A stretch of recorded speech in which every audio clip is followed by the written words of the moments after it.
morning, everyone. Thank you for coming out to this year's very first Jaipil lecture, which is a book talk today by a GWIX visiting scholar and Fulbright scholar, Park Jeong-Mi.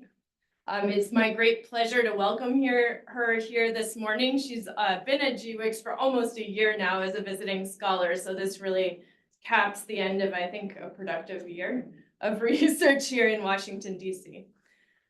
So let me begin by introducing Park Jeong-Mi and also to encourage you, if you're joining us from online during the presentation, you can type in questions in the Q&A box at the bottom of your Zoom. For the rest of you in the audience, please think of your questions for our speaker today, and you can also raise questions in the Q&A session after her presentation. All right, so as director of GWIX, it's my pleasure to welcome you here this morning. Again, this is our first Jaipil lecture for the year, and we will have several others during the year. I'd like to welcome Park Jeong-Mi. She is an associate professor of sociology at Chungbuk National University in Korea, and has been here as a visiting scholar with GWIX for the last year. She is also here on a Fulbright scholarship, which is a great honor. She will be speaking today about her brand new book, which is hot off the presses, published by University of California Press last month. And so it's our pleasure to have this launching, I guess, of your book into the world. She, in her research, has been pursuing studies of how state policies have shaped and reshaped Korean society in the post-liberation period over the last 7 to 8 decades, really. And as you'll see from her book, she often takes a feminist perspective on these questions. And this book is incredibly well-researched and well-written, and so I applaud you on that. And I look forward to seeing the next book, which you've started researching this year while here. This book, I think, is really significant in that it sheds light on a previously overlooked population, not just women in South Korea, but women sex workers in South Korea and their contributions to what we all are very familiar with, the economic miracle of South Korea. I think you also do a really nice job of providing us with some of the longer history of gender hierarchy and its role in Korean society, as well as the state's role in perpetuating some of those gender hierarchies. And so now, without further ado, please join me in welcoming Park Jeong-Mi to the stage. Thank you very much for your kind and warm introduction. Hello, everyone. I'm Park Jeong-Mi. I'm so thrilled to have an opportunity to discuss my book. I appreciate Professor Celeste Rington, Professor Jisoo Kim, Professor Yeonho Kim, and the staff of GWIX for providing me with this wonderful chance, and all of you for participating in this event. While I had several chances to present my book manuscript, today's event is very meaningful to me because this is the first talk since my book's publication. This means you can buy it now. This book originated from my PhD dissertation submitted to Seoul National University, where I earned my BA and MA as well. In this way, I was educated only in South Korea, so please understand that I cannot speak English as fluently as you. Through this book, I try to rewrite Korea's dynamic postcolonial history from a gender perspective by uncovering how the work and lives of women engaged in prostitution have been deeply and strategically intertwined with the lofty purpose of building Korea as a nation state. To this end, the focus of this book is primarily on policies deployed with prostitution. In other words, prostitution policies function as a point of mediation between the state and such women. Here I need to mention a terminology. By the early 2000s, ULAC had been the government official term to refer to prostitution under the ULAC Prevention Act. The literal meaning of ULAC is to fall and tumble into a pit. So, according to Korean dictionary, ULAC has two meanings. First, wandering to other towns because of a decline in power or family fortune. Second, for women to fall into a situation to sell their bodies because of their depravity. In this way, this implies that female prostitution was initially conceived as a gender-specific form of vagrancy. Similar to English word prostitution and prostitute, EULAC indicates only the women's activity to sell sex, not men's activity to buy sex.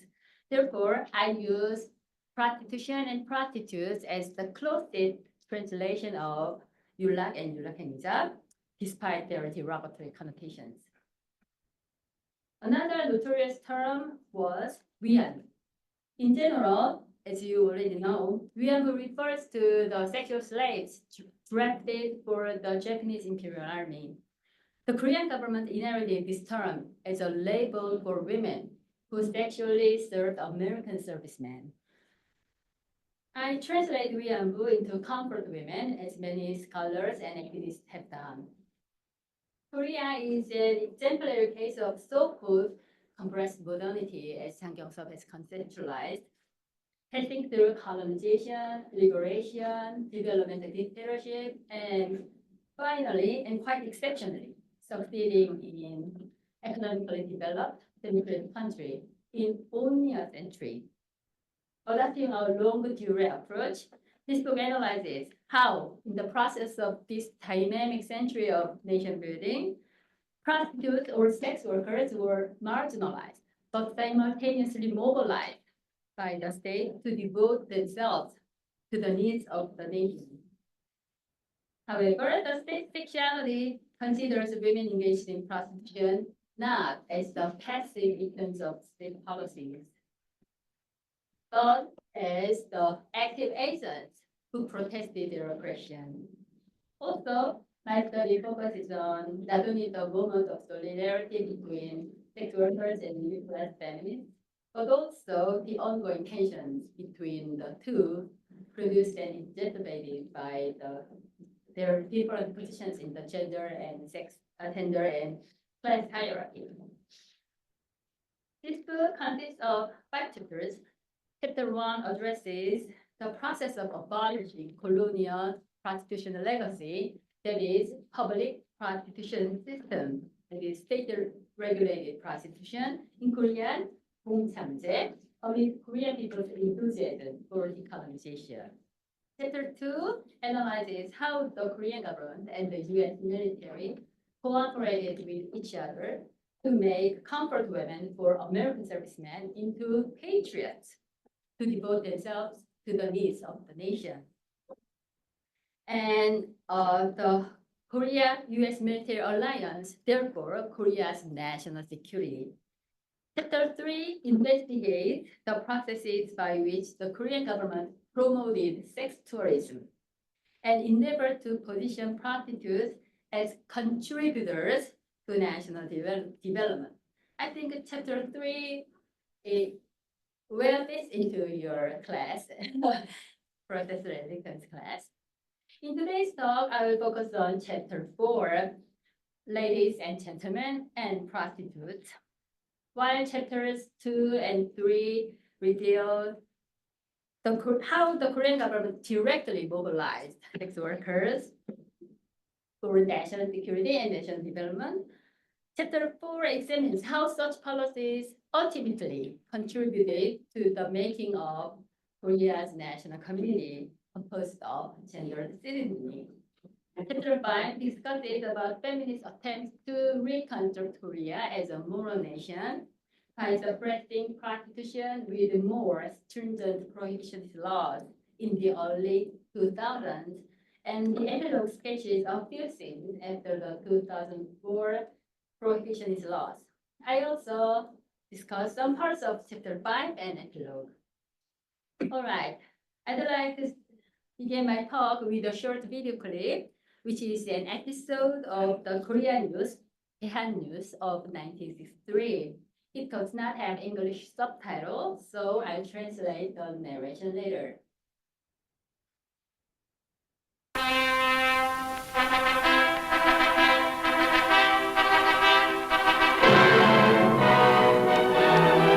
충청남도 서산군 모월리에 있는 대한 청소년 개척단 광장에서 125쌍의 합동 결혼식이 있었습니다. 이들은 지난날 가족을 잃고 밝은 사회를 등진 의지할 곳도 없었던 불황 청년들과 윤락의 함정에서 헤매든 불우한 여성들로서 자립 자활의 길을 마련하기 위해서 이곳 정부가 마련한 보금자리를 찾아 정주하게 된 것입니다. Yes. Have you ever seen this kind of video? I have. Not only on YouTube, but also in the cinemas. Of course, not black and white film, but color film. Yes, I belong to old generation, even though I look young. In fact, from 1958 to 1994, the Korean government instructed all cinemas to screen Korean news for the start of every movie. The narration can be translated as follows. A joint wedding ceremony for 125 couples was held at the Plaza of Korea adolescent pioneers. The grooms were former vagrants who lost their families. The brides were disadvantaged women who had fallen into the trap of prostitution. They settled in this area while the government had provided help for them to support themselves. What the newsreel did not mention was that the brides had been the attorneys of the Seoul Municipal Reformatory to protect and guide women. 서울 시립부녀보호지도소, thereafter the Seoul Reformatory. This institution had arranged for its inmates to marry the members of the Korean adolescent pioneers, 대한청소년개척단, a parallel institution for young men who were conceived as vagrants, rent pickers, homeless, or gang members. What kind of institutions were these female reformatories? How were these women incarcerated at the reformatory? And what experiences did they have there? And finally, why did they choose to marry the members of the Korean adolescent pioneers? To answer this question, I'll explore female reformatories. And I'll maintain that those institutions function not only as facilities to incarcerate and rehabilitate so-called delinquent women, including prostitutes, but also as one of the primary sites that produce knowledge about prostitution.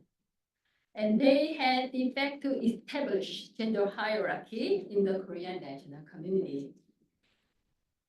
Now, let's start an exploration into the female reformatories.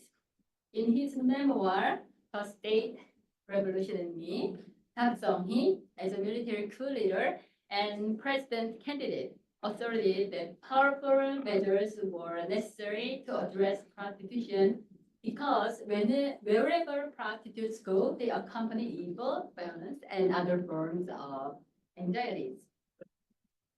In this context, female reformatories were the apparatuses to rehabilitate prostitutes. The institutions were based on Yulak Prevention Act, which was enforced right after the military coup. The purpose of such facilities was to guide and protect women needing protection, 요보호 여자, and to foster the spirit and capability to support and rehabilitate themselves.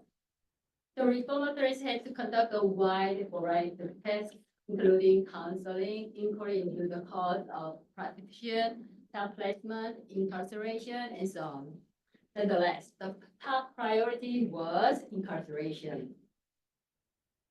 What, then, a female reformatory? Was it a prison or a welfare facility? As we have seen, the Yulak Prevention Act specifies the purpose of female reformatories as guidance and protection. Therefore, it was technically a welfare facility. At the same time, however, the EULA Prevention Act defined such guidance and protection as security measure to replace punishment. The problem was that the EULA Prevention Act and its enforcement decree did not specify the terms and processes of incarceration.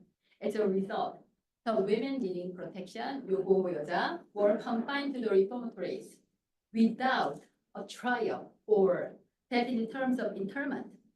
Such incarceration, therefore, constituted punishment beyond punishment, in that it violated the basic principles of the Constitution and the Penal Code, such as due process and a ban on indeterminate imprisonment. Another loophole was that the EULA Prevention Act allowed non-profit foundations to operate female reformatories. The facilities run by non-profit foundations, like private prisons, needed to maintain a certain level of inmates to continuously get subsidies from the government. Moreover, the category of women needing protection itself was incredibly big and inclusive. The Act defined it as those who habitually engage in prostitution, engage in morally degrading behavior, that is prostitution, and those liable to do so, considering their circumstance, character, or behavior. However, such circumstance, character, or behavior were left undefined, so entirely open to interpretation. Because of this ambiguity, not only those who committed the crime of prostitution, but also those whom the police or other public officials arbitrarily considered to be prostitutes were indiscriminately incarcerated. Despite such vagaries, one thing remained clear: all the inmates were women. According to official statistics from 1962 to 1995, around 30 reformatories were established across the country, and the cumulative number of inmates reached over 200,000. A new report in the 1960s depicted that the reformatories were surrounded by high walls like prison, and the gates were firmly locked, even in the daytime. But little exists in historical record about what actually happened behind the walls of reformatories. Therefore, to understand the experiences of the inmates, I interviewed 4 former comfort women for American servicemen who had been incarcerated in the reformatories. Ms. Kyunyeonja was one of my interviewees.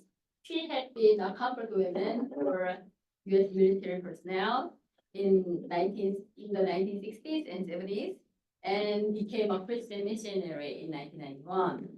Kyunyeonja was the first activist who publicly exposed her identity as a former comfort woman and struggled for the rights of her colleagues. She published her autobiography in 2005. I also interviewed 3 other women, including Park, whose testimony I cited in the introduction of my book. I gave the other 2 women pseudonyms, Han Minju and Yang Hee-soon, to protect their identities. How then were these interviewees confined to the reformatories? Kyunyeonja voluntarily went to the facility to get job training when she was 20 years old. Her autobiography depicts the moment when she was admitted. When I rang a doorbell, a girl came out. "What's up?" "I came here because I was told this facility offers job training." "How strange. Did you come alone?" "Yes, alone." They looked strangely at me and brought me to the office. It is not surprising that the guard considered Kyunyeonja to be extraordinary. Even most inmates were confined in police crackdowns. A news article describes the normal process of this detention as follows. Every morning, C&D police stations in Seoul, which are conducting night crackdowns, are filled with the cries of women who are being transferred to reformatories. Most prostitutes had to go to reformatories more than prison. Two of my interviewees were such cases. Han Min-ju ran away from prostitution, but she and her friend were apprehended at a bar since they were mistaken for prostitutes. In 1975, they were confined to a reformatory in Incheon because nobody could help them be released because they didn't have pins or brother keepers to negotiate with or bribe the reformatory employees. Yang Hee-sun was also forcibly locked up in a reformatory in Donggucheon in 1981 when she was a high school senior. While dancing at the club, she was falsely identified as a prostitute by the police. She said, "I was a student then, but it was no use." This photo shows an admission ceremony at the Seoul Reformatory. All the inmates lowered their heads like criminals. In this way, my three interviewees were not involved in prostitution when they were confined to the reformatory. By contrast, Park Jeong-Mi was a 26-year-old comfort woman for American serviceman. When she was confined in a reformatory in Uijeonggu in 1982, she attempted suicide after quarrel with her brother owners. Finally, fortunately, she failed in her attempt, but she was transferred to the reformatory by her brother owner. Her case demonstrates that female reformatory incarceration was abused by pimps or brother keepers to retaliate or discipline prostitutes. After being admitted, her first experience that the internees faced was violence at the hands of staffers and bullying inmates. Han Min-ju considered that such violence was a form of ritual to demoralize new internees. However, this abuse did not end there. It repeated every day.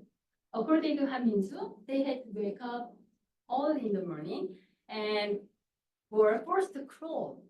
When girls cried, the staffers hit the girls with the sticks because they cried. Another constant source of distress was hunger. They vividly and painfully recalled how meager the meals were. As a result, the internee suffers from malnutrition. On rare occasions, the quality of diet improved. It was when special guests visited the facilities. Han Min-ju testified, Park Geun-hye, then the first daughter, who would become president in 2012, visited her reformatory. So I found several photos of this visit at the National Archives of Korea, and you can see the striking contrast between Park Geun-hye's broad smile and the famous stiff facial expressions. Han Min-ju remembered on this day, the reformatory provided the internees with special soup made of pork bones, probably 감자탕 or sundae, which ironically made some sick because they were not used to digesting unexpected fat and protein. I also found photos of the visits of other public high-ranking officials, such as the mayor of Seoul and the governor of Gyeonggi province. However, these special guests had no interest in the actual conditions of the reformatories, so the harsh environment of the reformatories was never publicly disclosed. Nevertheless, there are a few clues that showing that the government noticed the miserable conditions of the reformatories. For instance, the Ministry of Health and Social Affairs included statistics of death which occurred in the reformatories in its yearbooks. The number of fluctuated from 2 in 1963 to 77 in 1970. The reason for each death was unspecified, and such statistics entirely disappeared from the yearbooks from 1974. Yang Hee-sun testified that at least one death occurred while she was locked up in Donggucheon Reformatory. She was told that the victim was battered to death. It is impossible to know exactly how many women died in the reformatories. It is a horrific irony that such forgotten death could occur in the facilities that the government established on the pretext of protecting women. The reformatories provided job training to rehabilitate their inmates. However, all my interviewees agreed that such training was obsolete because the skills they learned were old-fashioned feminine labor practices such as embroidery, knitting, and sewing. The final way to rehabilitate inmates was to arrange marriages. The Seoul Reformatory married up 125 inmates in 1963, 225 in 1964, and 390 in 1966. The grooms were the members of the Korean adolescent pioneers. The military government conducted massive crackdowns of vagrants, gang members, homeless people, and then resettled them in remote areas and subjected them to backbreaking labor such as title land reclamation. The government considered these young male migrants needed housewives to make families and settle successfully. In parallel, the organizers of the Seoul Reformatory anticipated that such marriage would prevent their inmates from engaging in prostitution. In fact, many inmates chose a marriage to escape the reformatory. The last resort was escape. Park Jeong-Mi succeeded in breaking out of the Rizongbu reformatory after 5 months. Kim Yeon-ja recalled that several internees attempted to escape the Seoul reformatory. They cut through iron bars and climbed over incredibly high walls topped with barbed wire. However, most of the escapees were arrested and returned to the institution. What then happened to the interviewees after escaping or being discharged? Park Jeong-mi resumed prostitution at another camp town in Ujeongbu. Han Min-ju also started to engage in prostitution for American servicemen in Ujeongbu through the introduction of an acquaintance at the reformatory. Ironically, Kim Yeon-ja voluntarily entered the facility not to be a prostitute, but became dragged into such a destiny. Yang Hae-sun had also had no prior experiences of prostitution, but she also became a comfort woman for the U.S. military. Yang Hae-sun said to me, "Our state sent me to the reformatory. It made me into a young girl."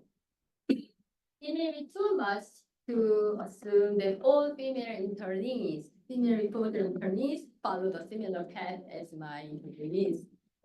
But these 4 women were certainly extraordinary. Prostitution remained one of a few options that impoverished women had for survival at the time. The era of female reformatories was also that when prostitution studies emerged in Korea. Inspired by Michel Foucault, I consider prostitution studies as a form of power knowledge.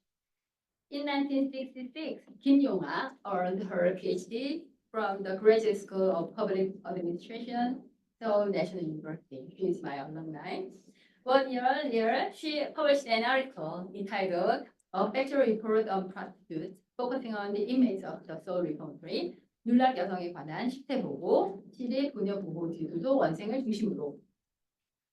In fact, she was the director of the Seoul Reformatory, and for 11 years, from 1961 to 1972, which enabled her to access the personal information of 600 inmates. However, she did not monopolize the chance to study her inmates and open the doors of her facility to other researchers. The case of Kim Yong-ah was not exceptional. Several directors of reformatories or vulnerable refugees, detention centers, or clinics either studied prostitutes themselves or helped other researchers to do so. From the early 1960s to the late 1980s, over 100 research articles and theses on prostitutes were produced. The researchers came from a wide variety of disciplines, from venereology and public health to social welfare and theology. Here I examined 88 of the papers, excluding those with a narrow focus on venereology. The first question I want to raise is why did prostitution studies begin in the 1960s? One of the reasons is not difficult to answer. Modern social research itself started in the late 1950s in Korea. After the Korean War, the US government embarked on a program of educational aid to re-educate young Korean professors at American universities. They brought home with American ways of studying and teaching. One such scale was scientific social research methodology, including sampling, questionnaire, and statistics. As such, the era of social research began from the late 1950s. Actually, the state took the lead in prostitution studies. From 1955, the Ministry of Health and Social Affairs started to investigate the demographic characteristics of entertainers. That is a euphemism for prostitutes, such as their age, education, and local distribution. The ULAC Prevention Act of 1961 facilitated this research further. In its Article 7 specified that female reformatories should investigate the character, family, and the environments of the women needing protection. 요구여자. By contrast, Japanese colonial power never demonstrated any desire to study prostitutes in detail. As this table shows, the statistics of the Japanese Government General of Korea, 조선 총독부, only recorded the nationalities and the occupation forms of licensed prostitutes and other female service workers perceived as prostitutes. 창기, 얘기, 작부. This was mainly because under Japanese rule, when prostitution was legalized, Korean women became prostitutes simply by contract. On this legal basis, it was not important to know what kind of women became prostitutes because any woman, if not a minor or married woman, could be a prostitute if she submitted proper documents, including a copy of a contract with her brother owner. In short, a colonial period prostitute was an abstract legal subject bound by contract, regardless of how unequal the contract was. Instead, colonial power's curious gaze was only concentrated on prostitutes' bodies to identify whether or not they were infected with venereal diseases, that is, sexually transmitted diseases.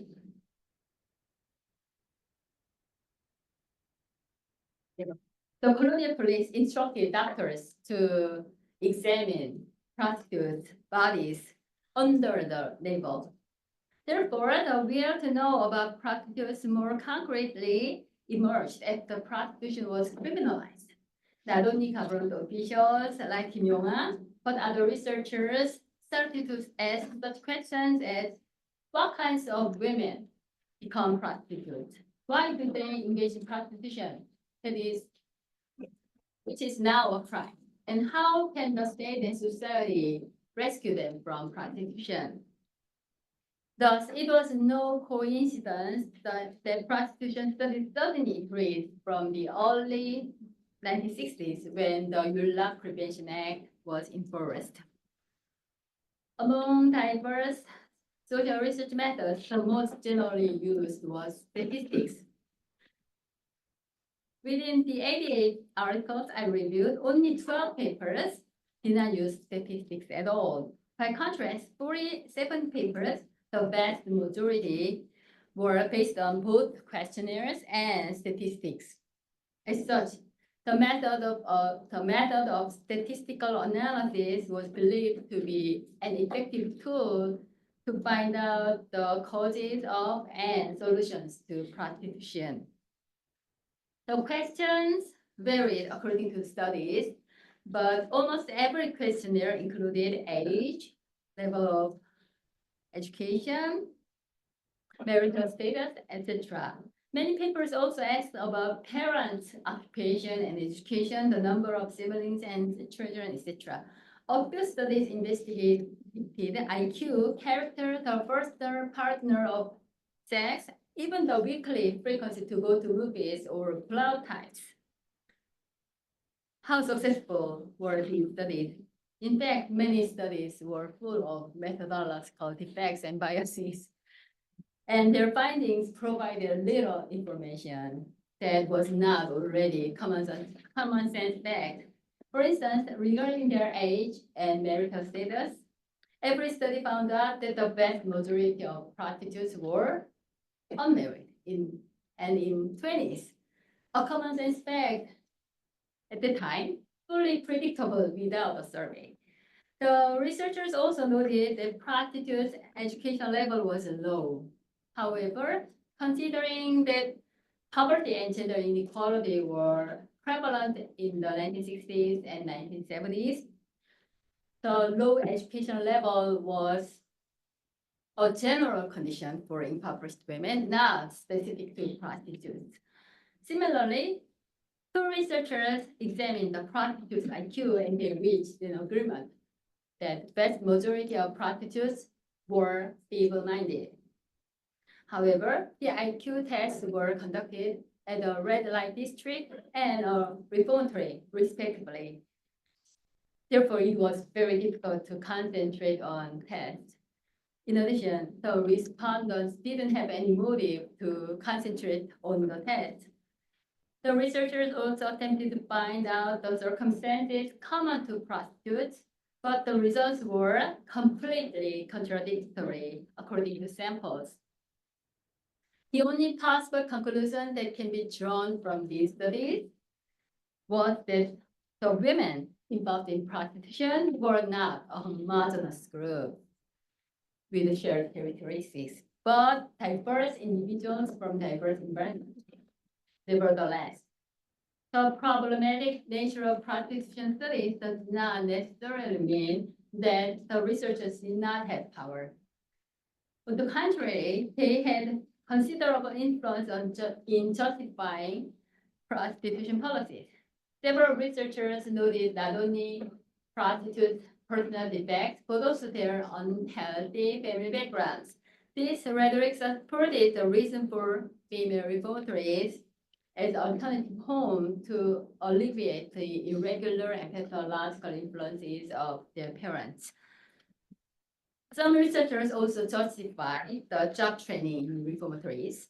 Lee Moon-ja emphasized that generally the inmates are less intelligent than average. So the reformatory should provide simple but interesting job training, not needing a high level of concentration. Kim Nak-jung's survey contributed to the mass wedding program, since he found that many inmates were worried that they could not marry.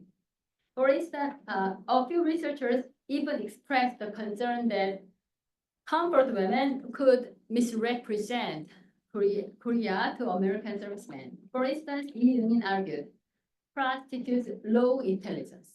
In other words, their bad personal quality is the greatest obstacle to giving good impression of Korea to American servicemen. This opinion resonated with the government policy to implement so-called cultural classes for comfort women, which I addressed in chapter 3. In a similar manner, researchers from medicine and public health advocated for a more systematic FPI control. As such, the governance of prostitutes and the production of knowledge about them combine each other. It was truth working for the government and the government in the name of truth. The category of women needing protection itself had considerable gender-specific effect across society, and adult women were always framed as needing guardians to protect them. Since prostitutes did not have their own guardians, the state had to step in as a pseudo-guardian. Thus, the subject position of women needing protection contributed to producing other gender subjects like ordinary women as women already protected by their protectors, male protectors, that is their fathers and or husbands. In this way, the Korean national community was composed of not only ladies and gentlemen, but also prostitutes. In this regard, prostitutes, the most despised beings in the nation, were pivotal for constructing the national gender hierarchy, since they provided a foundational substratum to bolster it. However, not every man was qualified as a protector. In this context, it is of profound significance that the organization of former veterans was named the Korea Adolescent Pioneers, even though they were of marriageable age. As such, the state regarded men who were not independent breadwinners not as adult men, but as adolescents. Following this logic, the meaning of the mass wedding ceremony becomes clear as a symbolic ritual to turn adolescents into true male adults, that is, guardians, by making women needing protection into women protected, that is their word. In this regard, the nationwide publicizing of the mass wedding ceremony through the media news can be seen as an attempt by the state to inculcate the population with this gender ideology. Such notorious female repositories existed until the mid-1990s, but they were abruptly shut down by an unprecedented lawsuit. In September 1991, a woman was arrested at a hotel in Seoul by the police for violating the Yulak Prevention Act, ending up with her incarceration at the Seoul Reformatory. After a month, on October 10, she filed a lawsuit against the Korean government at the Constitutional Court.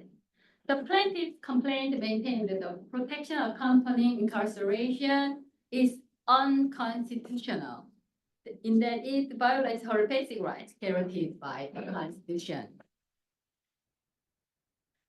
This constitutional appeal, a direct action undertaken by a sex worker, effectively ended the unconstitutional incarceration and contributed to revising the Yulak Prevention Act in 34 years since its enactment. However, the revision did not occur soon enough. In August 1995, just 5 months before the revised Yulak Prevention Act took effect, a huge fire occurred at the Gyeonggi Female Technical Institute, 경기 여자 기술학원. Like most reformatories, 경기 여자 기술학원 provided practical job training and severely disciplined its inmates, locking every entrance to prevent escape. On the evening, some inmates set fire the building to escape. However, the doors to the building were opened too late, and so 40 inmates were killed. If the revised Yulak Prevention Act had taken effect a few months earlier, this tragedy would not have happened. Despite such tragic history of female reformatories, only in 2021 did a few victims and their families begin to take action to reveal the truth. A few victims submitted a petition to the Truth and Reconciliation Commission, 진실화해위원회, in 2022, demanding to investigate their mistreatment in the reformatories. My interviewees also participated in the petition. Recently, I heard that the Truth and Reconciliation Commission decided that the Korean government should apologize to the victims. I believe that this decision is a small but very important step to reveal the truth regarding the reformatories and heal the victims' sufferings. I conclude my talk, hoping that my research will shed a new light on their forgotten history and contribute to envisioning a more democratic nation building from a gender perspective. Thank you very much.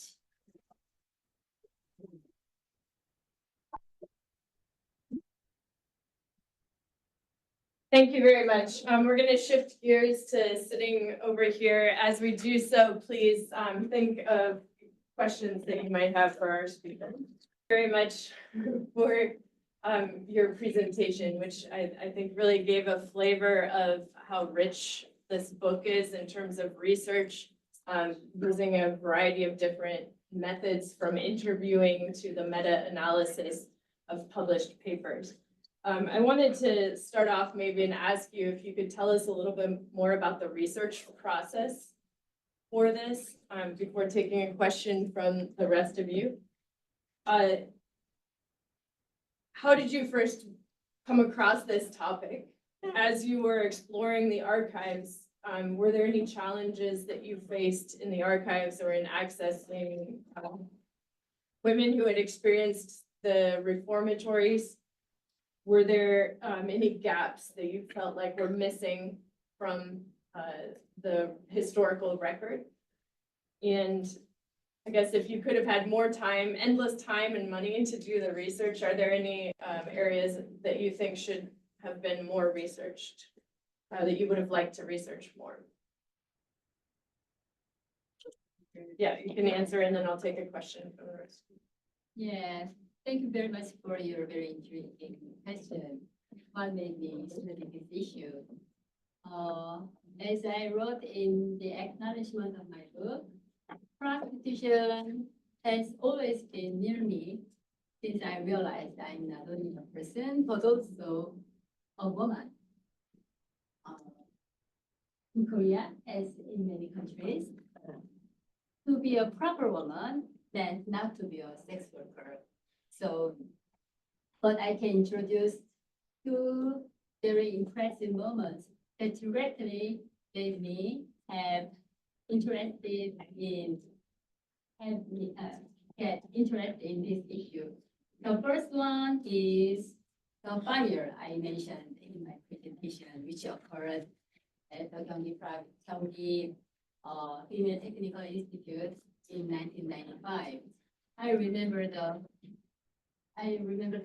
moment I watched the news on the NBC news desk, and the urgent voice of the anchor Young, and the horrific images of scorched rooms and scorched shoes of the victim.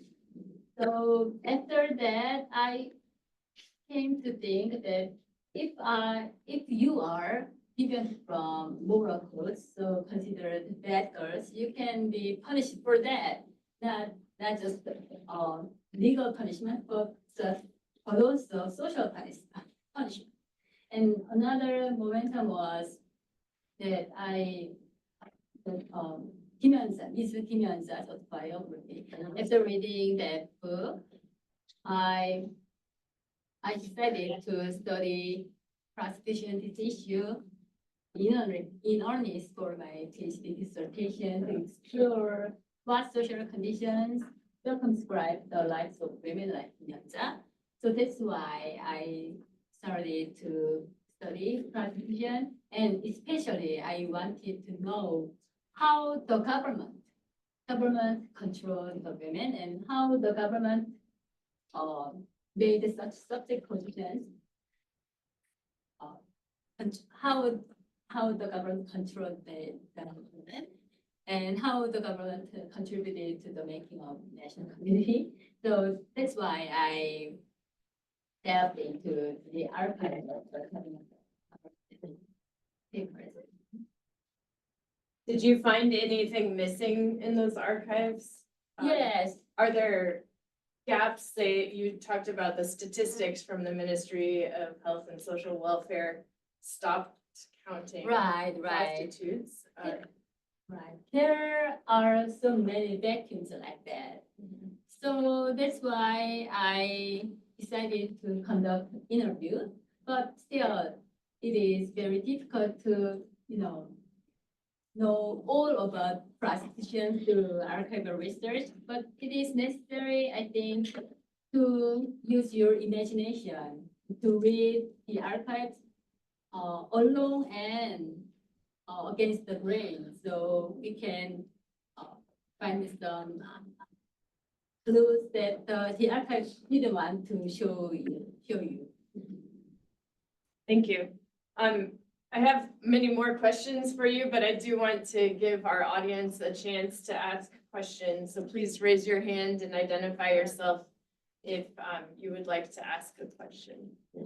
Peter, you want to start? Hi, my name is Peter Lutz.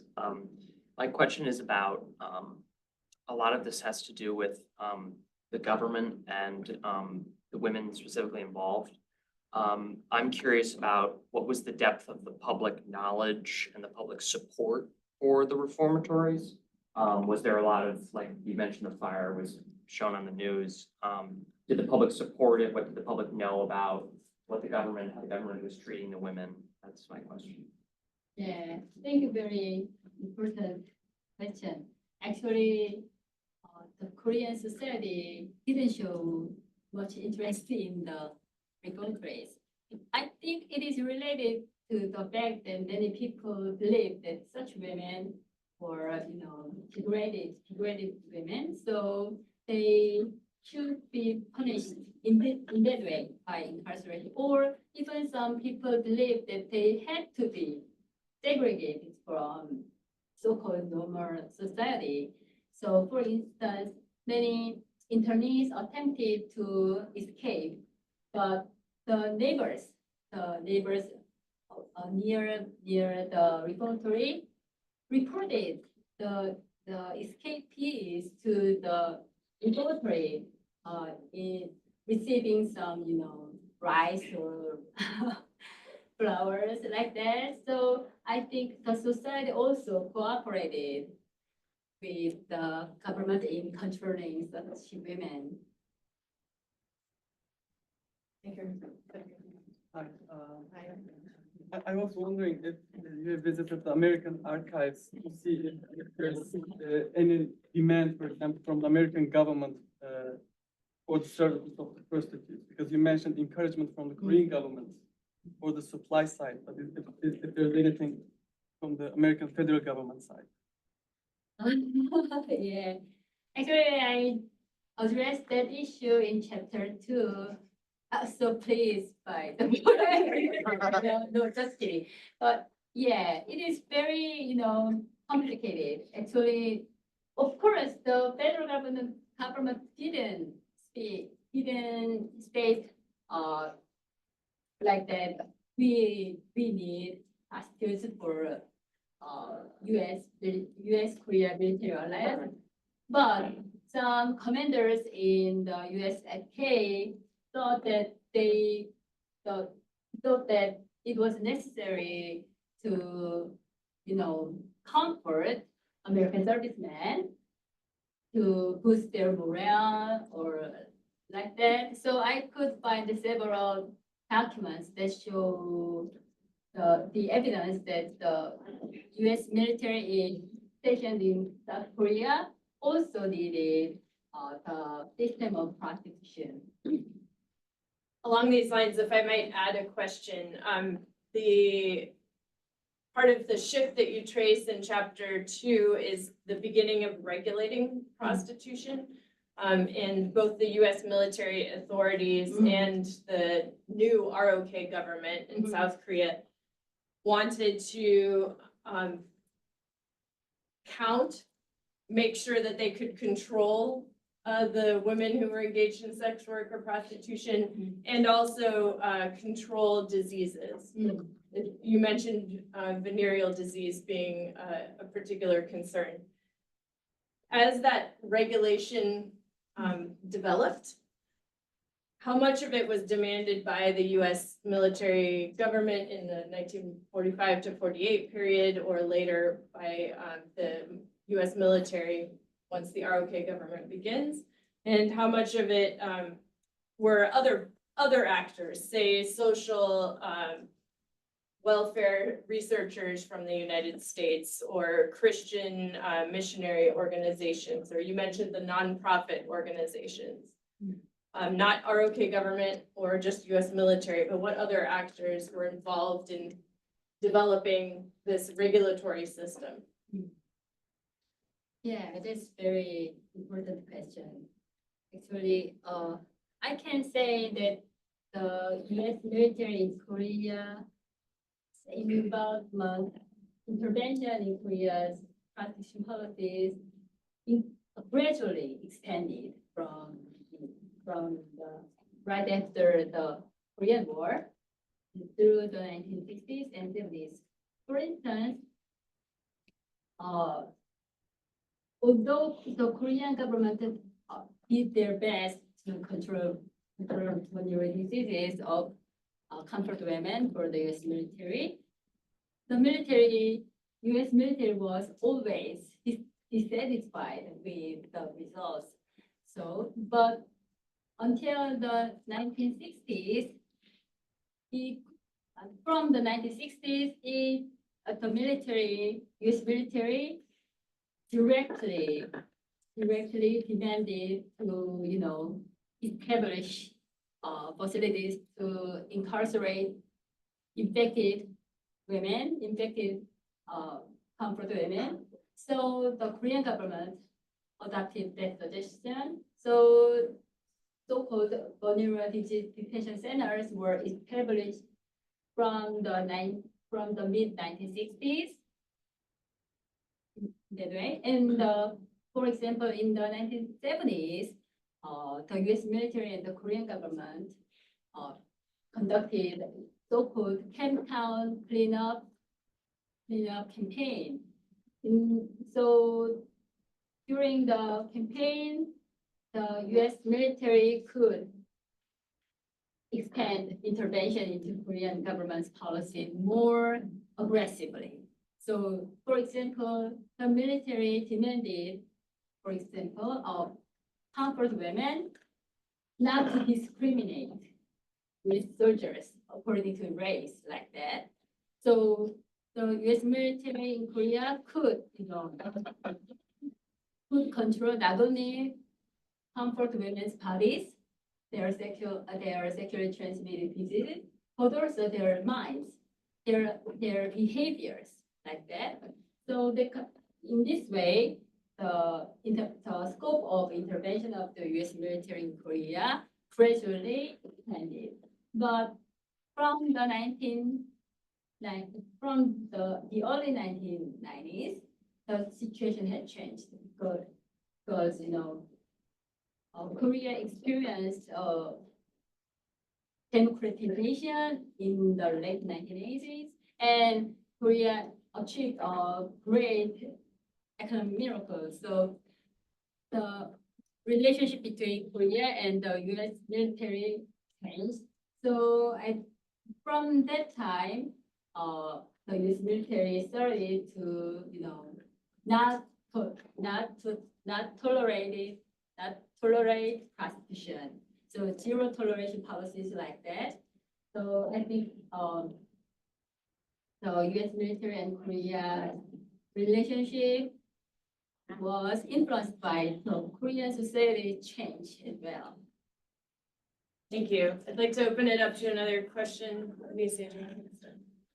I was curious, I recently saw Al Jazeera reported on protests against the demolition of a former reformatory. So I was curious about how the public perception today is in South Korea of this history, and if you think, like, with the rise of conservatism in the government, in the South Korean government, how they're gonna try to either acknowledge these issues or suppress them.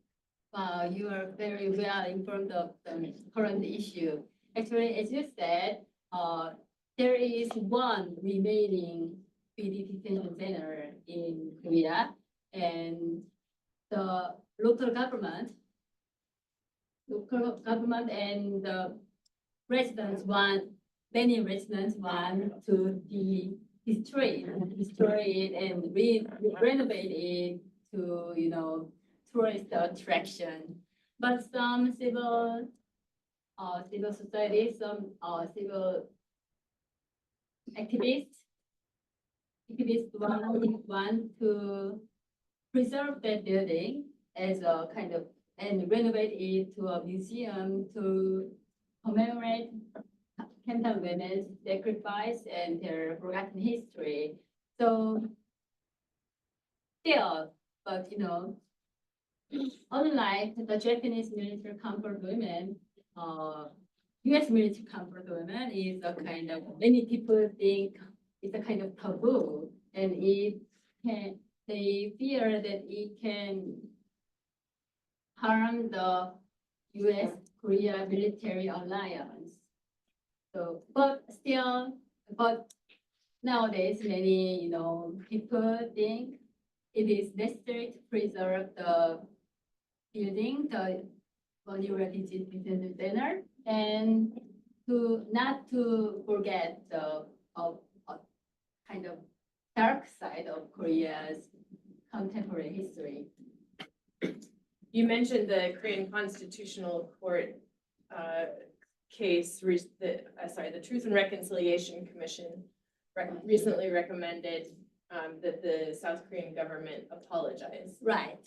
What is your expectation Uh, on that front to get to Venusia's second question? Right.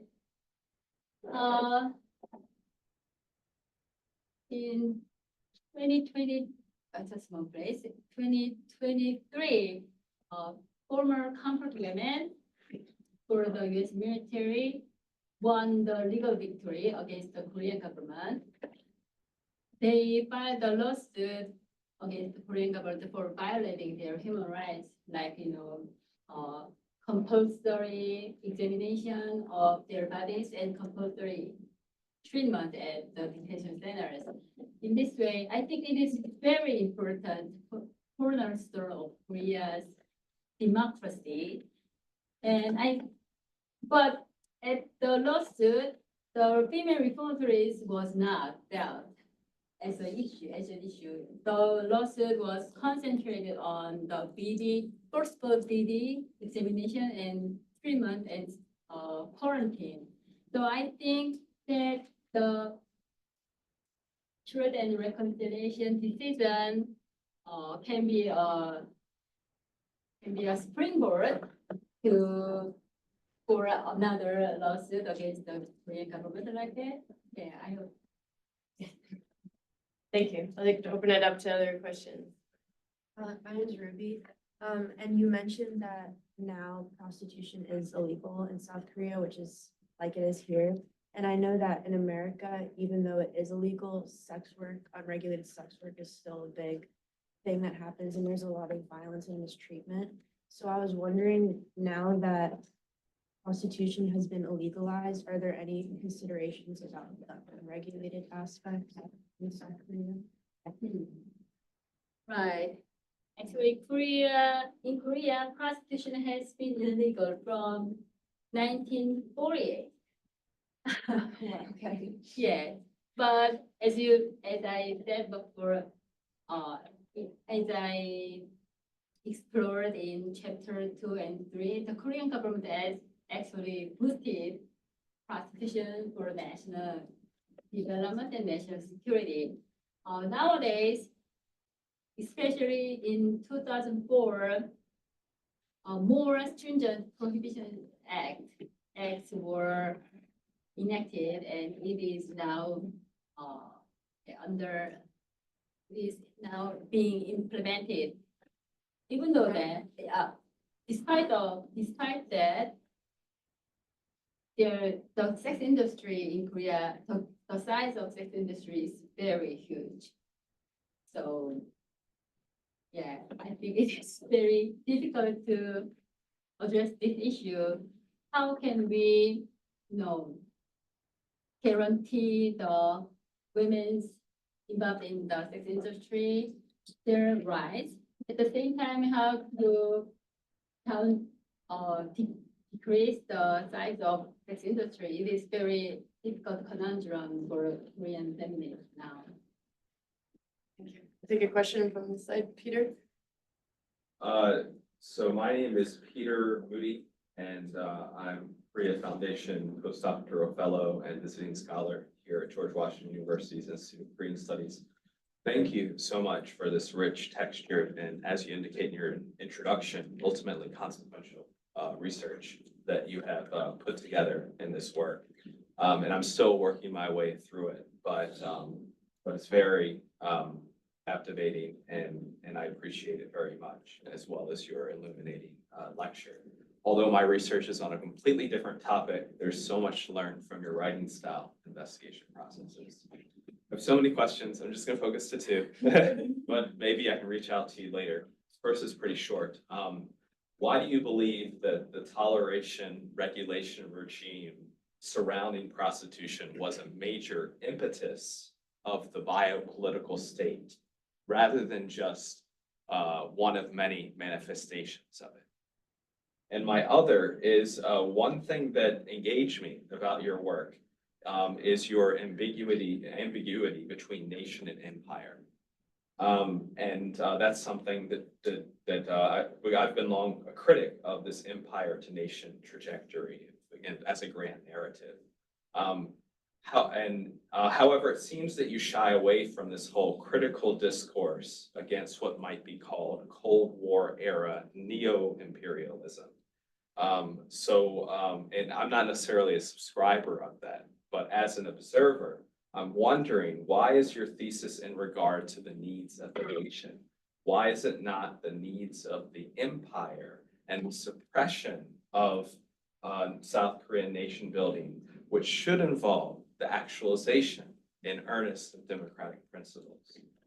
So in the field of Korean literature, perhaps history to some extent, the camp towns are used as one of the clearest indications of a neo-empire and international racialized hierarchy. So why do you adopt this framing of nation building as opposed to empire shaping? You could have also titled this work From Comfort Women to Entertainment Women, with US soldiers replacing former Japanese soldiers and enablers of the camp town replacing the Japanese collaborators. It's not a complete equivalency, of course, but you do see this parallel, I'm going to end it here, between the very recent activism of the women that you talk to and the delayed decolonization of the comfort women issue, with women affected only really speaking out in earnest in the 1990s, from my understanding. It would take a whole nother book to answer these questions. You don't have to respond to just any part of it that you would like to. Thank you. Very big questions. Actually, I must confess, I was so relieved that when I finished this book, I don't need to study prostitution anymore. But your question, your question pressure me to study to write another book. Wow, very important question actually. But I think that was my scope. I couldn't expand my scope beyond the nation building to empire shaping. You know, I could do so when I become 70 years old. But your comment is very important to me. I think I'll keep in mind it with me while I research further this issue. And the first question is also very important, but very difficult to answer. Toleration-regulation. I don't have any ambition to expand my toleration-regulation regime to beyond other areas prostitution. But I think I was interested in the topic how women in Korea become citizens. So I think the prostitution issue represents the conundrum of citizenship of women, because prostitution is very gender-specific phenomenon, and it is very divisive issue among feminists. So some feminists think that prostitution is a kind of sexual exploitation or sexual slavery. So prostitutes can be seen as slaves, not citizens. But other feminists argue that they are citizens or laborers. So I think that captivated me to study this issue. So yeah. I think that addresses my second question. Thank you very much. Yeah, I appreciate it. Thank you. I'll take another question from the audience. I actually have like two questions. Can you identify yourself? I'm John Lee, student at George Washington University. And I feel like in Korea, there's like a sentiment where the sex worker or comfort woman in the Japanese era, colonial era is more like involuntary. They were forced to work, but the comfort woman for the American military, they were more looked as like like they did it because they voluntarily did it. So I feel like in Korean politics, there's more empathy towards the Japanese colonial comfort woman compared to not so much to the like American soldier one. I want to know what's your opinion on that. And then my second question is that in Korea, if you just walk around, there's so many like prostitution places that are just openly openly running a business, although it's been illegal for a long time. And I feel like at this point, the government don't really bother to do anything about it or take any action. And when they try to take a big action towards it, there were like some protests against that action, especially during those protests. There were a lot of like women who were involved in sex working, especially like the older women who have spent their whole entire life in those sex work. So I want to know like what's your opinion on that one? Yeah, I discussed that issue in chapter 5, actually. Yeah, thank you very much for your wonderful questions. As you mentioned, there is very contradictory perspective toward two types of comfort women. Japanese military comfort women were forced to engage in sexual slavery, while American military comfort women were voluntary. And so they deserve their own victimization like that. But what I found is that the Korean government inherited the term comfort women from the Japanese sexual slavery, actually, because they think it is very similar to the military prostitution in cantons was very similar to comfort station system during the Second World War from the government perspective, I think. So there is a huge, I think there is a continuity between the two systems. But unfortunately, that the Korean government called the women in canton comfort women.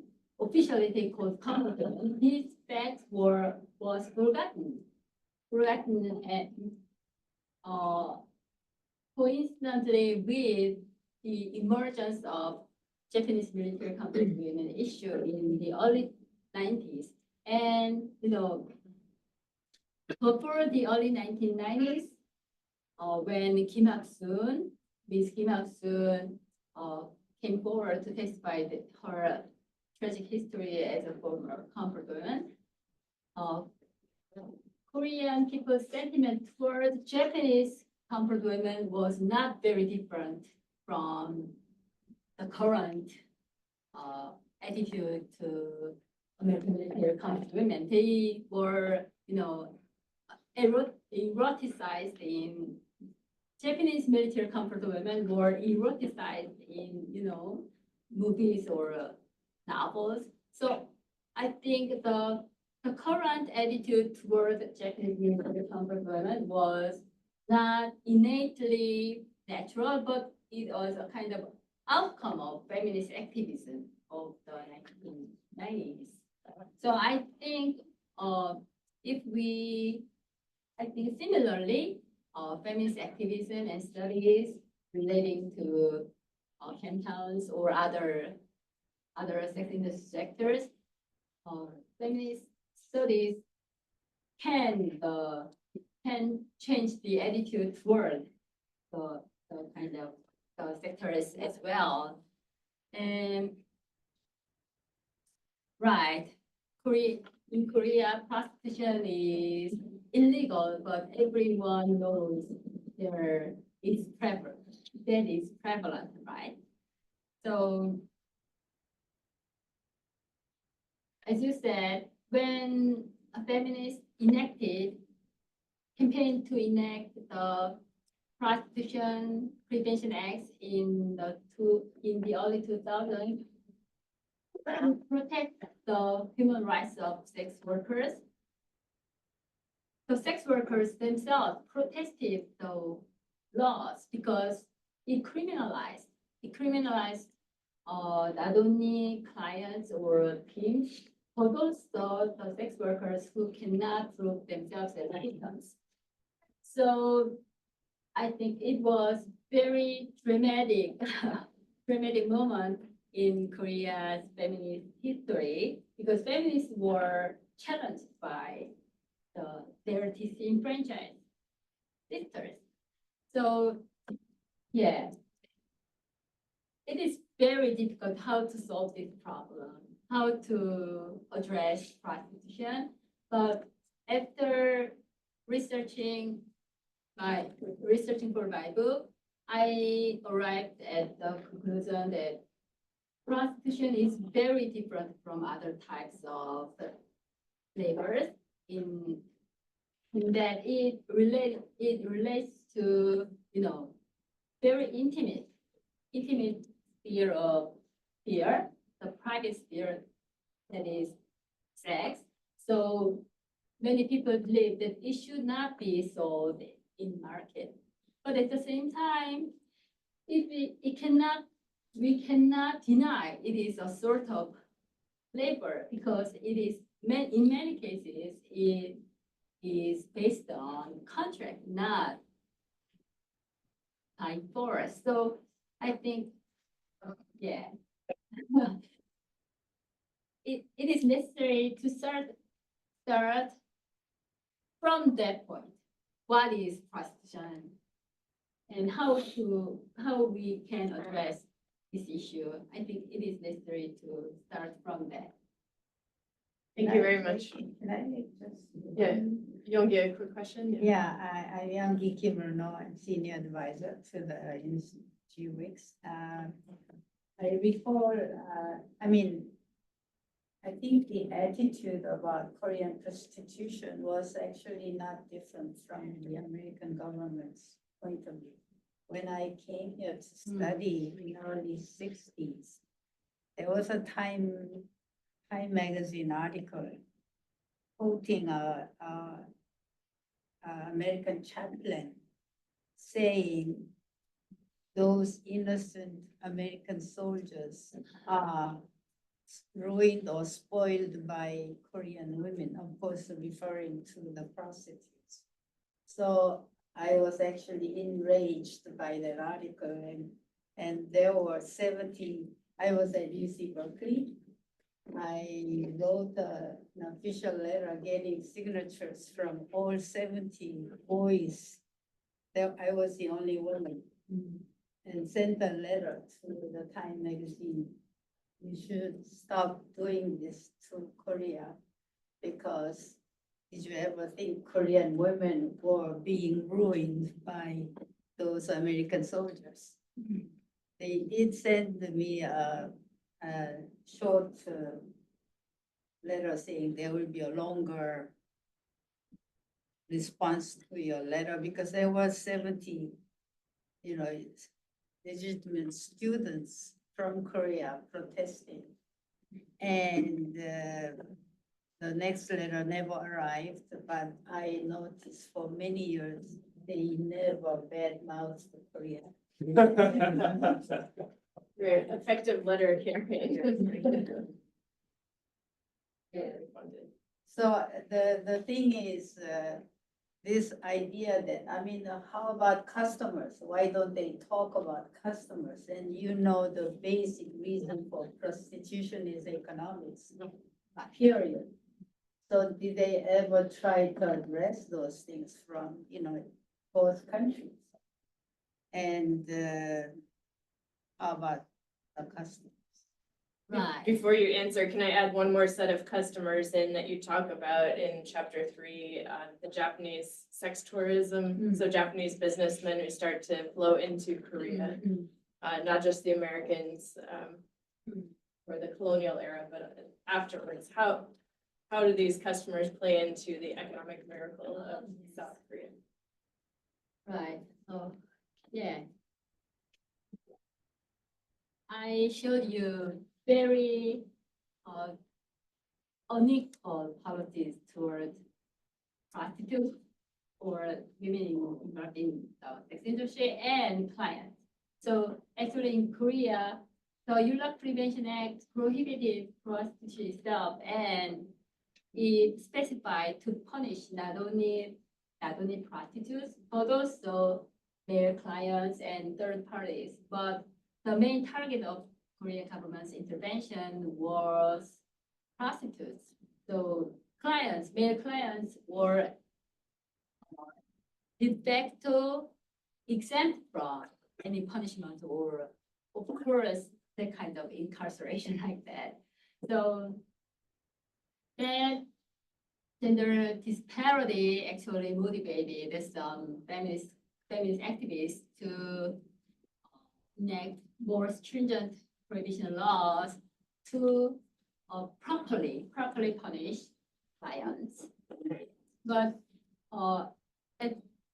when it took effect for the first time, the police crackdowns on clients as well, and so for the first time in Korea's history, so the vast majority of the apprehended people were actually male clients. But nowadays, the police crackdowns have been very weakened. So yeah, I think it is very difficult for the police to crack down on prostitution and to eliminate prostitution itself. Yeah. And second question, sex tourism, the Japanese tourist role. Korea is an exemplary case of an export-oriented economy. So, but to export commodities, it was necessary first to import raw materials and machines from foreign countries for production. So so the Korea desperately needed foreign currencies like US dollars and Japanese yen to do so. So Japanese yen that the Japanese tourists spent was arrived at the banks where Korean companies could exchange Korean won with Japanese yen to buy raw material and machines under the surveillance, under the supervision of the government. In this way, Japanese yen was circulated as a very important resource for the Korean economy, and therefore the Hiseng for foreign tourists were called pivotal workers or or even patronage to earn foreign currencies. Thank you very much. We are unfortunately out of time, but I encourage you to come up and ask the remaining questions to our speaker. First, let me say, please join us for future GWIX events this semester. And second, please join me in thanking our speaker, Park Jeong-Mi, for her presentation today.